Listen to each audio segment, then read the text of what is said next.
both the Books Are Magic and the Brooklyn Library, as well as my incredible team at Atria, which is the imprint that is putting out the 3 Lives of KK. They're actually in the back there. My editor, Laura Brown. Incredible. Holly Rice is the wonderful PR person for Atria. My agent from Paper Literary, Katie Greenstreet, is back there as well. We've got Zakia, Natalie, who else is here? I'm hoping I'm not missing anybody. Melissa, shout out to Paper as well. I just want to take a moment to thank them because I didn't think there would be another opportunity. So, and thank you all for being here. Now I'm going to turn it over to these two. We're also very excited to be here. So without further ado, and without spoilers, Cate. I know, how are we going to do that? I know, good luck. Can you tell us what the 3 Lives of KK is about? Yes. So, the 3 Lives of KK is the story of Cate K. She's our main character, and she is the most famous author in the world. She has written think it was like whatever trilogy you grew up with, The Hunger Games, sold 100 million copies, turned into movies. Except the thing with Cate K is that no one has ever known who the real person is because Cate K is a pseudonym. And despite magazine articles trying to find out who this person is and gossip sites and all of that, nobody has ever known. And this book is her tell-all memoir. She is explaining why she's always been on the run, why she never stepped forward when these books exploded into popularity, and she's trying to tell you her secrets and what the twists and turns along the way that led her to hide her true identity. I smashed the whole thing yesterday on the plane right here, and it was a delight. This is funny, the tides have turned a little bit. We're journalists now. Yeah, this is strange. I don't know. I'm like, good luck, y'all. Yeah, it's hard over here. You're really good at what you do. I think that so much of when I was reading the book, it was like the why? And I kept thinking of you, obviously award-winning journalist, New York Times bestseller. You've done 4 nonfiction works. Why a novel at this point in your writing career? Wow. So it may seem like, I mean, it is my first novel, but it's just the first published novel. I think I wrote maybe 3 full manuscripts, separate ideas, just not that good. And other, 7,000 words here or 3,000 words where I just like hit a plot snag and I just like crumbled. And I was like, I just can't do this. And so the dream had always been fiction. Even when I started in sports journalism, it was really just because I was done with basketball and you guys are just retired. That's just wild to me. You're like on the next frontier now. This was 20 years ago. I stopped playing basketball and I was like, I want to write novels, but those, you just can't sit around writing fiction. You have to pay bills, and first you have to learn how to write. So I got into sports journalism, like always thinking, as soon as I figure it out, I'm gonna write a novel. And this, finally, I think my wife Catherine is here, and I said to her maybe like 6 months before starting this, I was like, I think maybe the truth is that my brain doesn't work for fiction. I was like, maybe it's a nonfiction brain. I'm not sure what a nonfiction brain is, but it's like, I need other people to tell me interesting things, and then I do a good job just translating those. Maybe that's what I'm good at. But then I was like, I'm gonna take one more crack at it, and I'm gonna make this as easy on myself as I possibly can, and I'm going to write it as a fake memoir because I have written memoirs. So like I get memoirs, so I'm just gonna write this one and it's just gonna be a fake one, and it'll be fiction, but I know how to do it. And I was like, maybe I won't keep it that way all the way through, but it'll be like a hack for me. And then I tried to take away the fake memoir conceit at one point, and the book just kind of fell apart. And so I ended up keeping it, even though it's just it is odd to me. I'm like, I've written memoir and nonfiction, my name's Cate, there's Cate in the name. Like somebody was saying, a bookseller was saying that somebody came into the bookstore the other day and was like, 3 Lives of KK, I heard nobody knows who wrote that. And I was like, perfect, great, you got mystery, this is exactly what I want. Yeah, aside from the fake memoir of it all that kind of seemingly pulled you through, was there anything else about this particular book different from your other fiction ideas that got you to the end? I think it was, this is a very sentence word thing, but I think maybe some of you are writers out there, or obviously you love reading, but there's weird thing happened where so I was like, I'm gonna write this fake memoir. And also, because I've never been able to find a voice in fiction before, every time I wrote those manuscripts, they just lacked voice. It just wasn't that special something in them. And I did this thing where I was every time, for the first few pages, every time I wrote a sentence, I just challenged myself to start the sentence with a different word that was in that sentence. Because sometimes as writing, you can just be she said this, and then she did this, and I was okay, let me start with the most powerful word in the sentence and restructure it. And I know this is very granular, but it kind of unlocked something for me where I felt I get rhythm now. And the rhythm became a really big part of finding the voice, because I had found a new way to create rhythm within the sentences. And so those two things kind of combined, where I was probably maybe 5-10 pages in, and I just wrote a bunch of pages one day, and I was I think I have something. I think I found something. Yeah, it really was oh, this feels totally different than all of the other fiction I had written. And so I became addicted to it. So I was it felt tenuous. I found this thing, and who knows how long it's gonna be here. So I was writing every chance I could get, because I was I gotta harness this thing. And so that really kind of changed for fiction for me for this book. Writing flow state, dare we say. Flow state. Dare we bring it back to sports. So many of the characters in your book struggle with this relationship between fame and public persona and private life. You are a famous person, just in general. Stop. We are too, but we all sort of live in that public life. But did you draw from your own experience in that, or at least, obviously you've been a journalist and podcasting for a long time, in your interaction with the famous world, whatever that is. It's weird. Well, after I give my 2 cents on this, I'll probably kick it back to you to answer a little bit about this, because I think ever since I was a little kid, I was obsessed with Hollywood. We're about the same age. So it was Home Alone came out, and Macaulay Culkin was hot stuff. And I was I want to be Macaulay Culkin. I want that. I was I'm gonna go to Hollywood and I'm gonna be the next Macaulay Culkin, child star. And not good at acting in any way. Can't suspend self-awareness long enough to act. But I'd always kind of had an obsession with Hollywood and what fame was. And then when I spent a couple years on ESPN, there was a small modicum of fame. Enough that if I was in an airport where there's always ESPN on, somebody would be hey, you're on Around the Horn.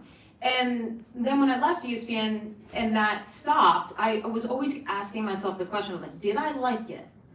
Did I like those interactions? Obviously they did something, they were an ego hit. And I was questioning whether I wanted more fame or not. And I wanted to write some characters where I could live vicariously with them and see, and kind of go along the journey of who wants fame and why do we want fame? And if we get it, is it the thing that we think it is? And so I guess I'm spinning it back to be as two people who have way more of it, what do you like about it? Are there things that you're into about it versus things you wish you could give back about it? Sorry, it's just the journalist in me, I can't help but spin a couple things back. No, I actually, I did resonate with a lot of the way that you wrote about it. I mean, it's bizarro. It's just weird. I don't know what I want from it. The fame part, not really. You just want to go about your life. It sort of makes you bifurcate yourself all the time, but then that's weird. You can't really do that. So, I mean, I like the money sometimes. I'm well, that's nice. I want to be famous. I need more money. So, I don't know, just the dinner reservation is a big thing, right? Yeah, sometimes you just poke a head in. But there is a sort of complicated relationship, and I think for me, some of the fame, and I think for you too, is the activism part of the women's sports part, and that part really resonates with a lot of people. It resonates with me as well, and so I like that part of it, but the fame machine in general is weird. Yeah. Very strange. And that is why I wanted to write about it, because I think a lot of people, more people than not, probably that'd be fun. Like, I want to try that. I want to get a little bit of that. And then when you get a little bit, maybe I want a little bit more of that. Like, in this book, I think probably my ultimate feeling about fame is that it is a bit of a disease, you know, that you have to control. I always, the way I view it is, if it didn't have the impact, like if people didn't turn on ESPN and see you, maybe a young girl, young boy, whatever it is, and you weren't changing narratives, for me personally, I feel like the fame really wouldn't be that worth it. You grew up wanting to be Macaulay Culkin. I always looked at Tim Duncan's career, like as a basketball player, not wanting to be him, but like, think about it, he played basketball, and that was it. He just like did his job, he went home, and that was it. And I was like, that's how I would want to be. So the fame, there is like an interesting relationship that always shows up. Back to the book for a second. So throughout the novel, each chapter kind of has, you know, its own person telling the story, right? Its own perspective. But when it's not Cate, when it's not a Cate chapter, you do a good job of having these footnotes where Cate's perspective gets to be put in there. Why was it important for you to do that throughout? Yeah. So, just a little bit about the structure of the book is that this is the first person Cate K's tell-all memoir, but she also asks key people in her life to contribute chapters. So you're getting a lot of the story first person from Cate K, but you're also getting chapters from like ex-lovers, childhood best friend, literary agent, and then characters who she might just come across one time, but it was like an impactful moment. And the reason I did that was because as somebody who has written memoir, I put out a memoir called The Reappearing Act about like coming out in women's college basketball. And in that I had to like talk a lot about like my relationships with my family and certain things. And that memoir and then another memoir, it always struck me, just memoir in general, you don't really know how that person moves through their own life. Like how other people who know them see them.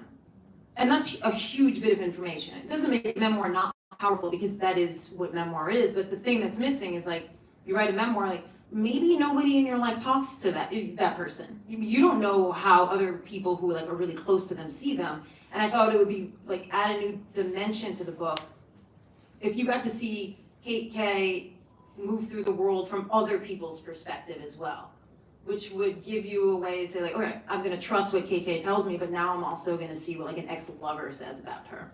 And that kind of gives her more three-dimension. But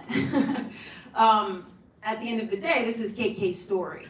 And so I think the footnotes came in when I was writing a chapter from a different perspective that wasn't Cate K, and the character was doing something or saying something, and like I just had this thought like, Cate K just does not agree with that.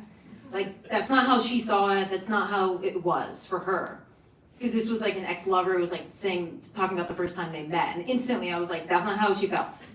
And then I was like, but I need to get that into, like, that's not, the reader needs to know that that's not how Cate saw that interaction, just to get that like third layer. And I was like, well, I'm gonna put some footnotes.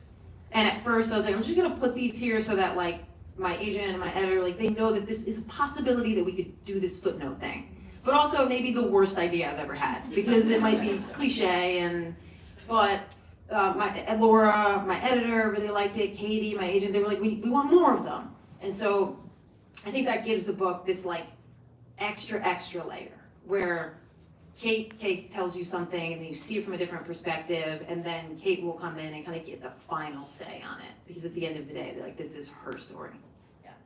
I loved it. I loved the mechanism. I thought it was just like brilliant. It felt like Kay was pulling, and in the end of the day, it's her memoir, right? It felt like she was pulling you aside and being like, well, that was bullshit. and this is the rosy view of me, you know, but not so. So I loved that so much. Amanda and Annie in the book talk so much about this idea of cosmic bigness, which I loved right away. I feel like I resonate with it. But I want you to talk about that feeling, and is it a personal feeling? Yeah. So we're throwing all kinds of names at you because again, Cate K has a lot of lives and she's like taken on different personas. But when we say Annie and Amanda, Annie is like Cate K's childhood name. It's the name she was born as, and her best friend was Amanda. and they have big dreams. And this idea of cosmic bigness came in, and I just kind of like love that phrase now. I resonate with it. But so there's a moment very early in the book where very young Annie, again that's Cate, is kind of riding her bike, and she just sort of gets struck by that kind of derealization feeling that's like, oh my gosh, the world is, that's all there is. Like, what is this experiment? What is this? Like, what's beyond the sky? Like, just that kind of like, what are we doing here vibe. But it's not something that, it's not a feeling you can just like walk around with. It's just an unsustainable feeling. But it kind of sets her, my idea was that like this idea of how big the world is sets her on this path that like she feels like she needs to be as big as that. Like she needs to be bigger to fit this like vastness. And of course her idea of what she needs to do is like she needs to like be ambitious and do like the things that culture tells her are so cool, and she's got to like go chase all of these things. So like to feel bigger, to like resonate with this idea of how big the cosmos are, she thinks it's like, I got to go prove myself in the world. And she doesn't, despite like this best friend who loves her, and despite other ways that you could fill the hole inside of you, she just was like, I have to go make things and achieve things. And I resonate with that. I'm always like, okay, if I'm sad or I'm upset or there's emptiness inside, I'm like, the next achievement will like do it. It's gonna do it. And even though no other achievement has ever done it, the next one absolutely will. And that's the trap that Cate falls into. Hopefully you'll read it and you'll like, hopefully she comes around at the end to realize what a trap that is. But I wanted her to have that sense of, I need to be like the biggest of the big.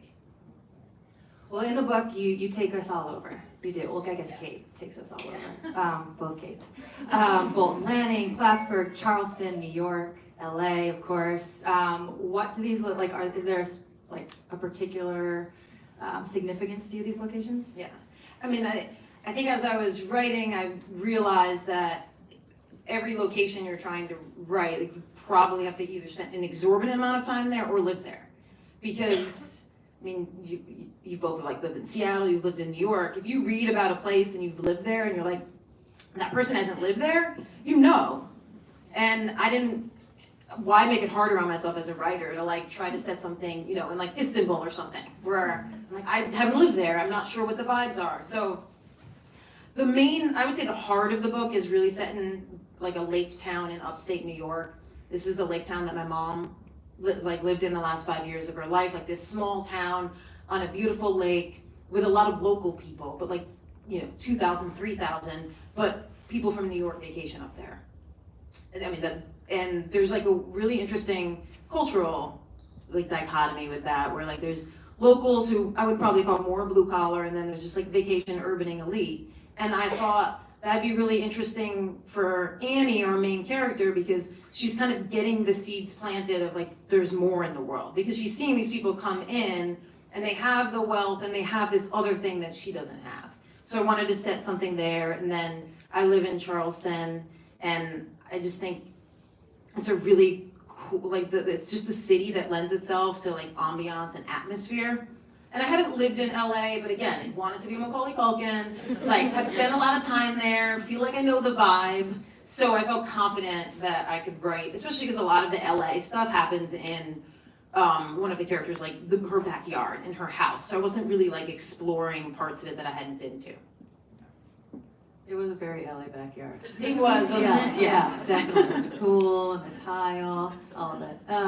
We see a lot of details from Cate's life show up in the book that she has written, or the trilogy that she's written, The Last. Talk us through, like, how do you craft these Easter eggs? Are there any from your life in there? How does one even do that? So in the book, Cate has written this trilogy. It's called The Very Last, and it's like a dystopian post-apocalyptic trilogy. And so Cate is a writer within the book. And you kind of, right from the very first page that I wrote, chronologically, is the very first page of the book. And I found myself just writing this idea that this main character had on a Tom and Jerry shirt that she just like wouldn't take off. And of course I had a Tom and Jerry shirt that I wouldn't take off. And again, I am not Cate, but that detail is accurate. And I noticed as I was writing the manuscript that there were so many details that I had lived that I was putting into the book. And I finally understood like when people ask somebody who's written fiction, like, which character are you? You know, like, well, are you the main character? Because there's just the sense that like it must just be a facsimile exact, you know, of the person. And I finally realized that the answer is like, no, I am none of these characters, but I am the details. I'm so many of the details, like whether it's the Tom and Jerry shirt or the favorite flavor of Jolly Rancher or whatever it was. And I don't know at what point through it I realized, well, if I, Cate with a K, am injecting my own life details into this book, well then Cate K in the book would inject her details into her book. And then it kind of, that sounds really meta, but then it became really interesting to realize like, you know, probably a few of you have read, you know, been able to read the book yet, but she's writing this book as like kind of a love letter to this best friend that she has, through a twist of fate, left behind. And so you get to see a scene from their childhood, like these two best friends playing, whatever they're doing, and then you get to see the scene that Cate K writes where she's taking that detail, whether it was like the color of a pair of sneakers and she's injecting it into her book. And I just really kind of fell in love with the process of that because I mean, I think it's probably true for all of us that there's details in your life that make sense to you why you remember them. And then there's details that you're like, well, what is that one about? Like I have this distinct, it's not in the book, but I have a distinct like memory of like walking to the mailbox, like the summer of like between 4th and 5th grades, and it's like I just can see this mailbox clearly. I'm like, what's that? Like, why is that taking up like hard drive space? And I kind of love that idea of like playing with like why we have memories, and some of them being clearly important, and some of them sometimes being like, why am I still thinking of that? So why is the very last a science fiction book? Is there something there that, have you always wanted to write science fiction? Or like, why'd you go that direction? Okay, so, you know, I don't know if you two do this, but like I have a combined Rotten Tomatoes score that like I want a show or a movie to be, and it's like, I would say if it's below a combined score of 130, and that's like allowing for the fact that like sometimes the critical score is like 50, but then the audience score is like 90. And you're like, okay, it's over 130. Maybe we're gonna do this. But when it comes to dystopian or apocalypse, like it could be 7. And I would be tuning in. Like there is just there's no apocalypse dystopian movie I am not watching or TV show. The very last is a manuscript I wrote years ago, that one of the ones that I put in a metaphorical drawer. And I thought that I had like this genius moment writing this book where I was like, well, Cate K's writing a book. Ugh, I'm gonna have to write her book too. And I was like, oh, I could repurpose an old book. Turns out that like created a lot more work than anything else, because like books are very different in their tones and like what your character's motivations are, and those things are really baked in. You know, you may think, oh, I'm just gonna sample a chapter and put it in here, and then you're like, oh no, but that character had nothing to do with this world. So it and I thought it was, and I think it, you know, hopefully it does work, but I think I wanted it to kind of be dystopian, post-apocalyptic too, because the terrible thing that puts Cate on the run kind of in her mind has a kind of apocalyptic feel to her, even though it was just like a terrible twist of fate. Like in her mind, it's like this whole scene of carnage. And she wants to live in that world when she's writing. The cheekiness of the title has come up in the Cates and the Cates and the Ks with the Cs and all of it. At the end, Cate leaves the meaning of the very last title for herself. She doesn't express that. The title of The 3 Lives of Cate K also seems a little, you're doing something here. With your own name. Can you talk about the book's title and what it means to you? Yeah. So the book was, when I wrote it and then when we sold it, it was called Anonymous, which apparently had search engine issues, you know? Because I was like, this is like a great title. In fact, Catherine, my wife, titled it, and we were like high-fiving. We were like, we're going to tell everybody that you titled this thing. And like day one, everybody was like, well, obviously the title's gotta go. And I was like, what? Yeah, I was like, we're not gonna be able to top Anonymous. And we brainstormed for like better part of a week with like my editor, and then we have an editor in the UK. And it was actually Darcy in the UK who like finally came to like the 3 Lives of Cate. And it was kind of playing on like the 7 husbands of Evelyn Hugo. Like it's kind of sitting in that world where it feels intriguing. And I will say that in retrospect now, I think, I don't want to take credit for thinking this when I was writing it, but I do think that in the book, Cate has like, she has different names and she has these 3 different lives, but I think all of us could look back at where we were 10 years ago and then the 10 years beyond that. You know, like I look back 10 years like living in a different city than I am now, you know, seeing somebody different than I am married to now, like people in my life alive that aren't like just, even though there was no different name, it just feels like I was a different person. And so I'm not taking credit for like that as like that was my motivation at the outset, but and that has been the fun thing about fiction is realizing like people will point out things that it means and you're like, well, didn't intend that at all, but like love that now. And so I really love the title. And I did question, I was like, do we want the 3 Lives of Cate by Cate Fagan? Like, is that how we want that to go? And they just kind of loved, just let it be. Just let it be. I love it. Well, the book is full, obviously Cate is the main character, kind of messy, but the book is full of messy characters, which we all love. Which was your favorite to write, and how would you describe them at their messiest? Yeah. So there is one character in the book, it's in Cate's second life, where she kind of just falls into a relationship, and I think hopefully some people can relate to that, where you just go on a date with somebody and they're kind of into you, and then they want to see you again, and you're like, okay. You know, and then 2 years later, you're like, wait, what?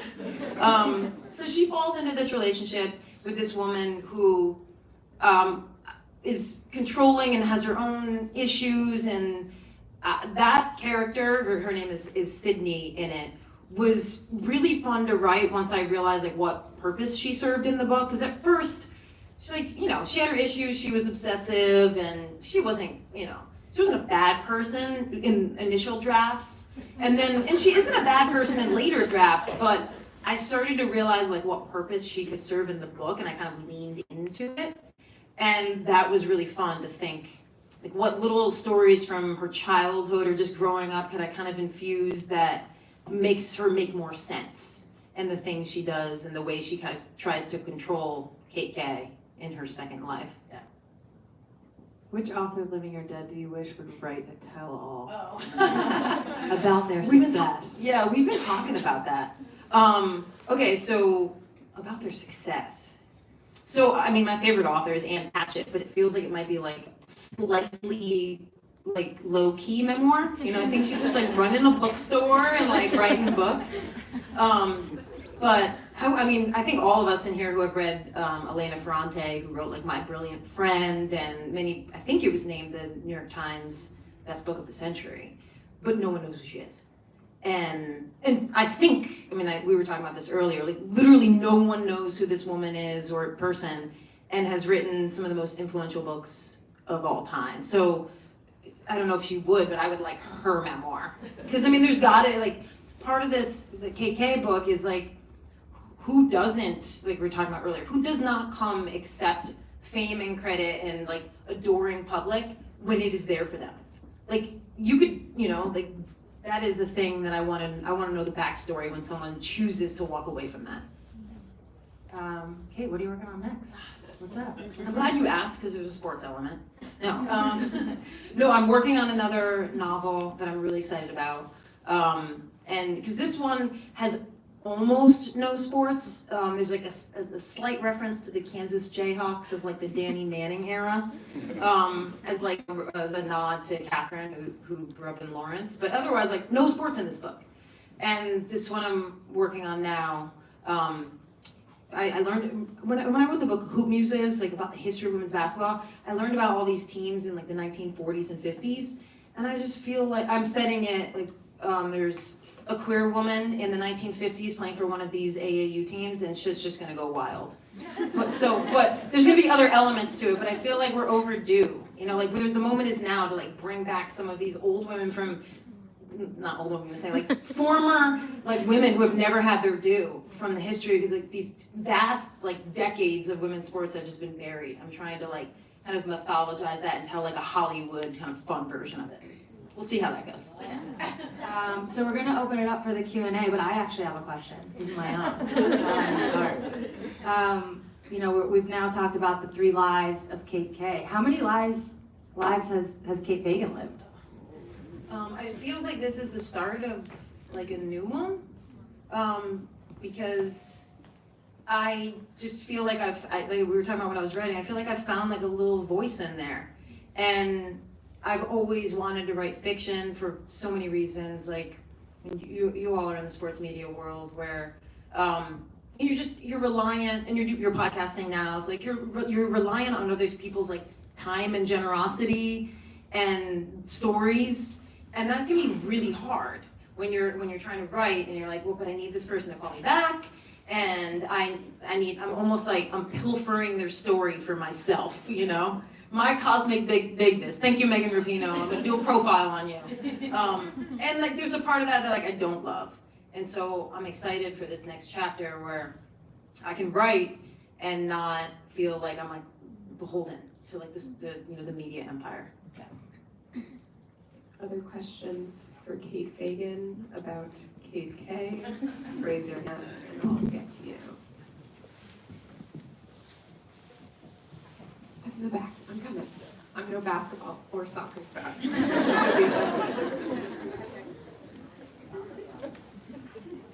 Hey, thank you all, first of all, for the super insightful discussion. I'm wondering, Cate, like, if there's something you look back at in the novel and wish you had done differently, and doesn't have to be like a regret, but more like if you were to like iterate on that, and also like for Sue and Megan, similarly, like if you were to think about that in your sports careers, what would that thing be? I think the thing that's been fascinating learning about fiction is, unlike nonfiction, where you do get to a point where like you gotta stop, like you can't edit it anymore because this is a factual story, and certainly you can like change the sentences, but at the most part it's like it is what it is and we're going with it. Whereas with this one, at any point we could have said like, well, actually, can we make Sydney this? And that's perfectly acceptable. So when you ask like, what would I do differently? I mean, I think in a perfect world, we probably like would edit, and you know, we would still be like trying to fix these little things. I guess to answer it as honestly as possible, I would say that maybe I would have written like one more chapter in the ending, because I felt like I was always really scared of the ending.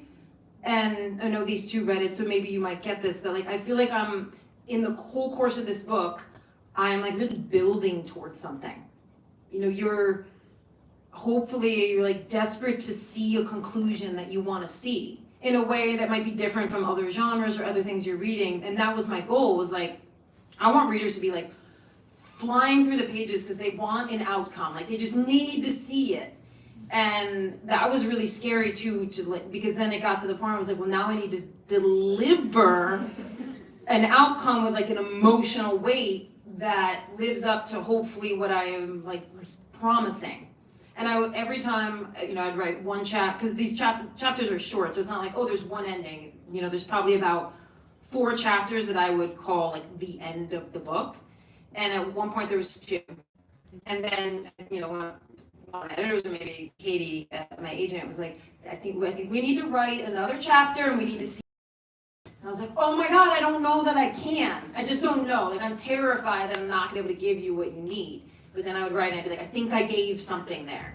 And I think I probably could have like done maybe one more. But at the same time, it's like, y'all as a reader, like you need your own imagination to wonder what happens next and what happened off the page. So that's kind of what I would say, but I'm not, you know, I think the ending is solid the way it is.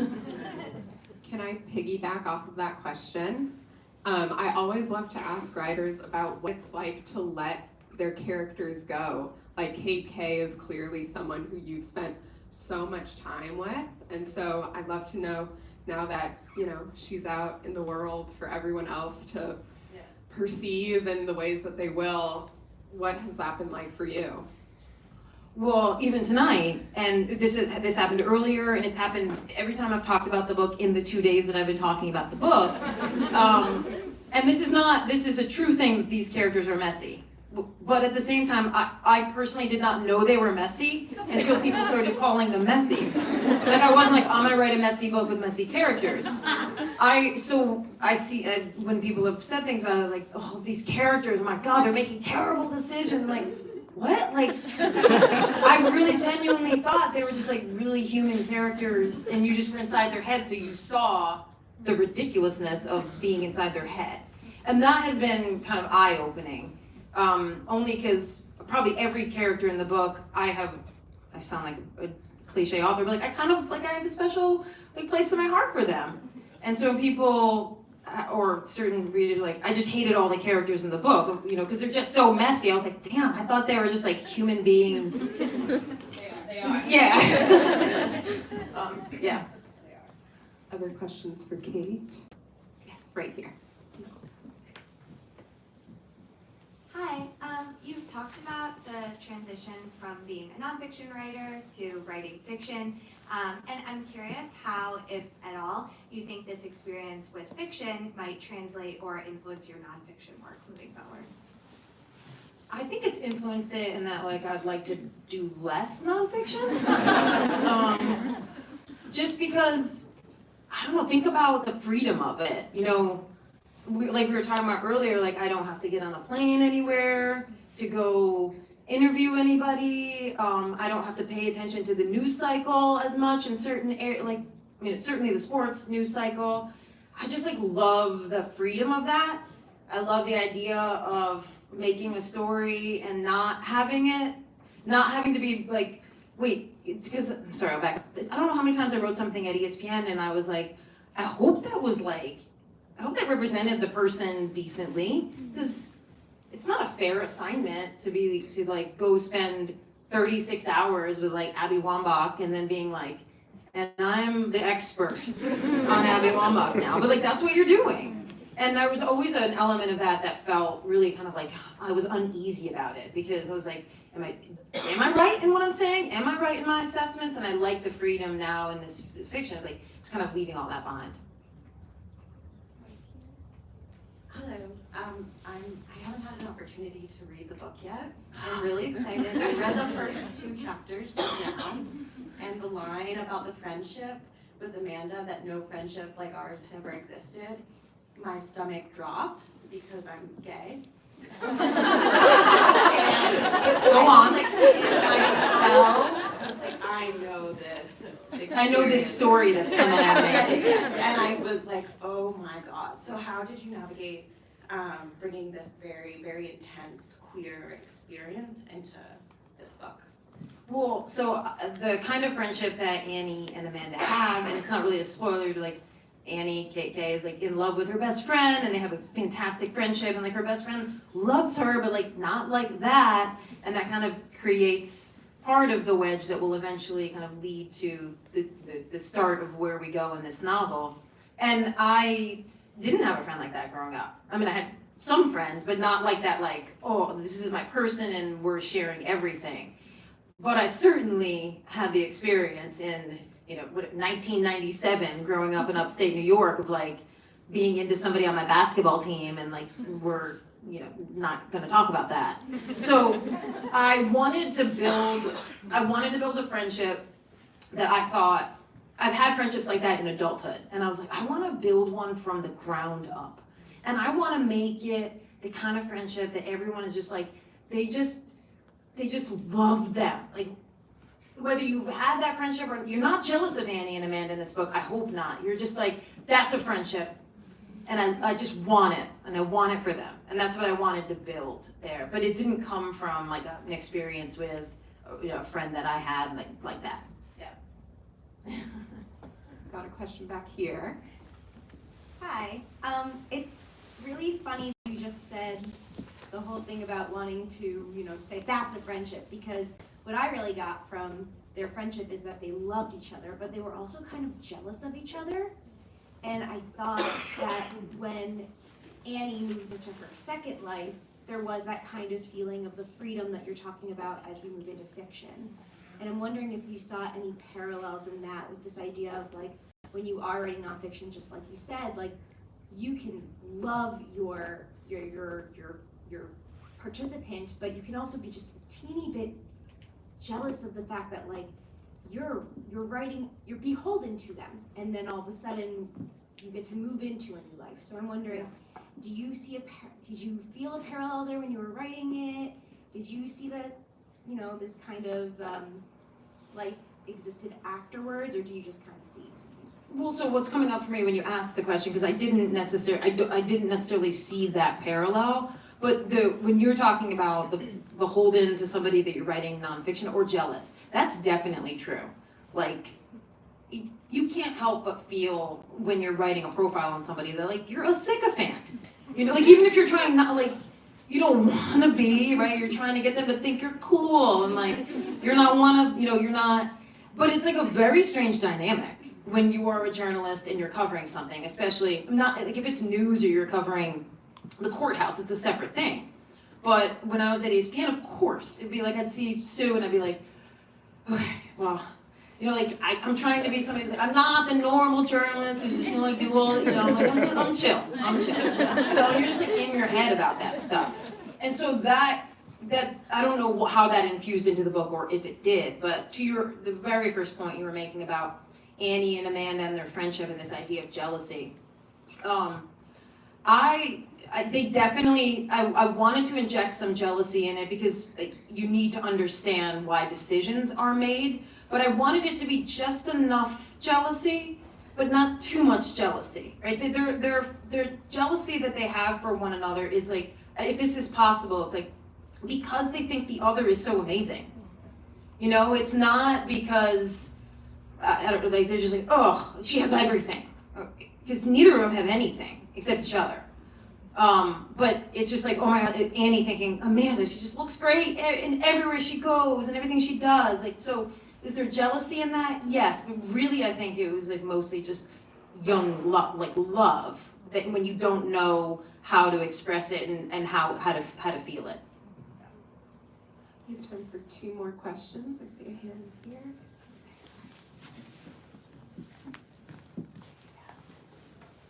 Hey, thanks for being here. Really looking forward to digging in. But since spending so much time curating these characters and spending time with them for so long, do they teach you anything about yourself? Feels like a question I'd need like an hour to like, yeah, I mean, of course, because we were talking earlier about the cosmic bigness, the ambition, so here I am writing this character who I want to take on a journey that she's obsessed with being somebody in the world, and I want to take her to an endpoint that, I don't want to give any spoilers away, but that like feels satisfying. And do I relate to that? Yes, completely. Do I want to give up all of the things that I can't let go of about like what I want to do in the world and want to be with the world, and like really, really invest in the things directly around me? Like there's a part in the book, and it's not a spoiler, where like this kind of secondary character says this thing about like, you have to make what's around you beautiful and it'll grow from there, which by the way, I'm all over the place, kind of came from Diana Taurasi a little bit, because she talks about that a lot, about like, why be on social? Like just make your world beautiful.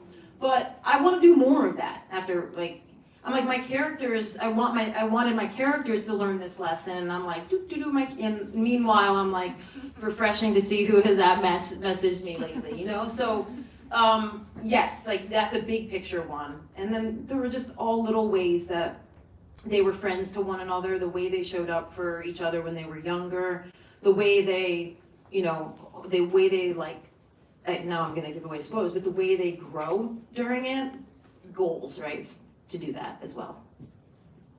Last question over here. Kate, you mentioned that you always wanted to write fiction, and I was wondering, were you always writing fiction in that time, or what your early memories of writing fiction are like? Yeah, so right when I was done playing basketball, I wrote this like entire manuscript, and it was basically like I stole my parents' life and I just like rewrote it as fiction. My mom had told me this story about how like she and my dad had gone on a long plane ride, and he had a book, and in the margins, just to like spend the 2 hours, they each had to name a word alternating that was like a memory of their life that they loved. And so they had this book, and like in the margins, all in the front, were like there's like 60 words, and you know it might have just been like this city outside of Amsterdam that they lived in, or like, and I wrote every chapter of one of those words, and I didn't. Some of them I knew more information about than the other. And then I had my parents read it, and they were like, "What?" They're like, "You think I'm like this?" I'm like, "No, it's fiction." So I did stuff like that all along the way. I mean, you know, I read a Susan Minot book once, like an evening, and she didn't use any quote marks, and I spent like 3 years not using quote marks, you know? So, and all just like trying to find something. All right, that's all the time we have tonight. Please give it up for Cate. And Fagan for moderating such a wonderful conversation. And thank you all so much for coming out, asking wonderful questions, buying the book, reading the book, etc.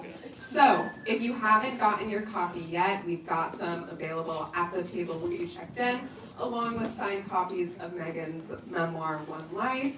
Cate will be around to sign your books. That's happening right up here. So we're gonna have you all line up down this aisle right here. Yeah, have a great night, everyone.